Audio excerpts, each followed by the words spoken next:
ഇന്ന് എൻ്റെ സ്റ്റൈലിൽ ചേനത്തണ്ടും പയറും ചേർത്തുള്ള ഒരു തോരനാണ് ഉണ്ടാക്കുന്നത്. അതിന് വേണ്ടി ഒരു വലിയ ചേനത്തണ്ട് കട്ട് ചെയ്തെടുത്തിട്ടുണ്ട്. ഒരു ചേനയ്ക്ക് ചിലപ്പോൾ 2 കിളിപ്പൊക്കെ വരും. അതിൽ നിന്ന് ഒരെണ്ണം ഒരു തണ്ട് കട്ട് ചെയ്തെടുത്തതാണ്. അത് കട്ട് ചെയ്ത് ചെറിയ കഷ്ണങ്ങളാക്കി മുറിച്ച് നന്നായിട്ട് കഴുകിയെടുത്തിട്ട് അതിൻ്റെ പകുതി എടുത്തിട്ടുള്ളൂ, മുഴുവൻ വേണ്ട.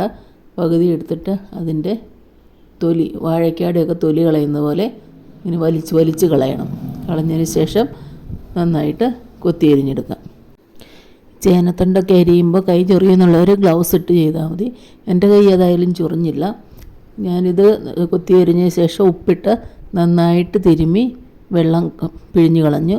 ഇതിനകത്ത് അധികം വെള്ളമൊന്നും ഇല്ലായിരുന്നു, മഴ കുറവായതുകൊണ്ടായിരിക്കും. ഉപ്പിട്ട് തിരുമ്മി പിഴിഞ്ഞിട്ട് അധികം വെള്ളമൊന്നും ഇല്ലായിരുന്നു. അങ്ങനെ തിരുമ്മി പിഴിയുമ്പോൾ കൈ ചൊറിയുമെങ്കിൽ ഗ്ലൗസ് ഉപയോഗിച്ച് ചെയ്യാം.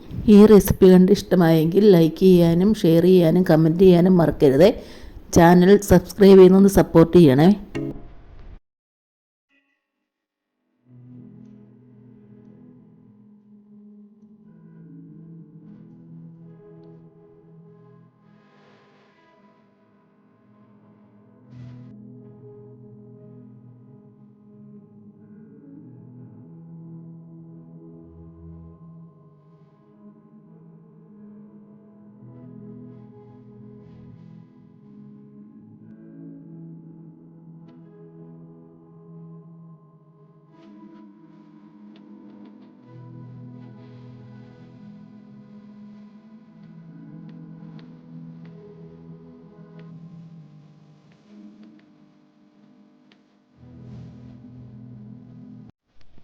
നമ്മൾ ചേനത്തണ്ട് കൊത്തി അരിഞ്ഞ് ഉപ്പിട്ട് തിരുമ്മി പിഴിഞ്ഞെടുത്തിട്ടുണ്ട്, വെള്ളം മാറ്റിയിട്ടുണ്ട്.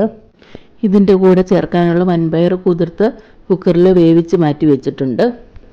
ഇനി ഇതിന് അരപ്പിനാവശ്യമായ തേങ്ങ, മഞ്ഞൾപ്പൊടി, കാന്താരി മുളക്, ചുമന്നുള്ളി, വെളുത്തുള്ളി ഇത്രയും എടുത്ത് ഇതൊന്ന് നമുക്ക് ചതച്ചെടുക്കാം.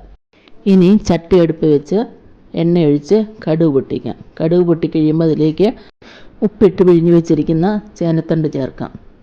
അതിനുശേഷം അതിലേക്ക് നമ്മൾ ചതച്ച് വെച്ചിരിക്കുന്ന തേങ്ങാക്കൂട്ട് ചേർക്കാം.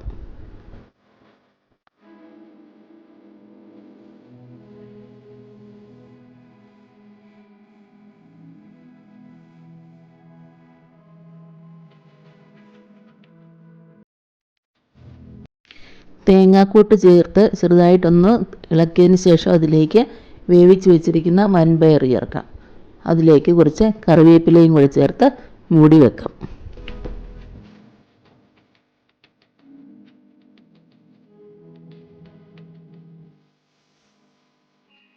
ചെറുതീയിൽ മൂടി വെച്ച് കുറച്ച് നേരം കഴിയുമ്പോൾ തുറന്ന് നോക്കാം.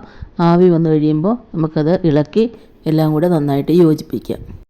അങ്ങനെ രുചികരവും പോഷകസമൃദ്ധവുമായ ചേനത്തണ്ട് പയറുതോരൻ റെഡി ആയിട്ടുണ്ട്. ബാക്കി വന്ന ചേനത്തണ്ട് ഞാൻ ചെറുപയർ ചേർത്ത് പിറ്റേ ദിവസം തോരനാക്കിയിട്ടുണ്ട്. അതും നല്ല സൂപ്പർ ടേസ്റ്റാണ്.